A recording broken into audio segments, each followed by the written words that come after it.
মনু এই আমরা না আগে ছোটবেলায় শাপলা ফুল শাপলা দিয়া বেলা বেলা বেজা দিত হে যে খাইতাম ফেনা ভাত। এখন তো আর এই পাওয়া যায় না, এই ফেনা ভাতের চাউলও নাই, আর এই আউশ চালও নাই, আর খাইতেও পারি না। এই তো শুনলেন আমার বাবার ছোটবেলার গল্প। এবার আমি আমার একটা ছোটবেলার গল্প শেয়ার করি। যখন ছোটবেলায় আমি বাংলাদেশ গেছিলাম, এটা সেই সময়কার গল্প জানেন। সেইবার প্রচুর বৃষ্টি হয়েছিল।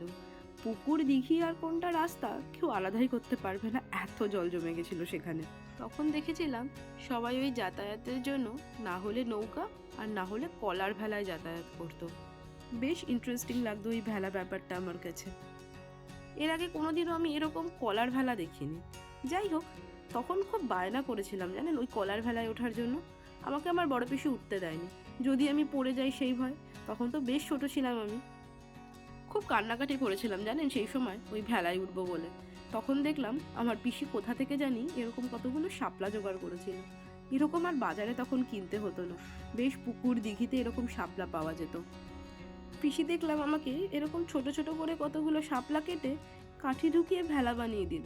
আমি পিসিকে বললাম আমি এখানে উঠবো কি করে, এটা তো এত ছোট। বলছে তোকে উঠতে হবে না, দাঁড়া তোকে আমি সুন্দর করে ভেজে দিই, তুই উঠোনের সামনে বসে জল দেয় আর এই ভেলা ভাজা খা। কি যে মজায় কেটেছিল সেই দিনগুলো। এখনো মাঝে মাঝে মা যখন বানায় সেই ছোটবেলার কথা আমার মনে পড়ে। অনেক দিন পর আবার বাবা বাজার থেকে কতগুলো শাপলা নিয়ে এসেছিল, আর আমার মা সেই পুরোনো দিনের মতো আমাকে আবার সেই ভেলা ভাজা বানিয়ে খাইয়েছিল। ঠিক সেই রকমই স্বাদ হয়েছিল যেরকম আমাকে বড় পিসি বানিয়ে খাইয়েছিল সেই ছোটবেলায়। বড় হয়ে যাওয়ার সাথে সাথে ছোটবেলার অনেক স্মৃতি আবছা হয়ে গেছে, কিন্তু তবুও বিশেষ কিছু স্মৃতি থাকে যেগুলো কোনোদিনও ভোলা যায় না। আচ্ছা, আপনাদেরও কি এরকম কোনো স্মৃতি আছে ছোটবেলার? তাহলে কিন্তু আমার সাথে শেয়ার করতে পারেন, আমি কিন্তু বেশ মনোযোগ দিয়ে শুনবো।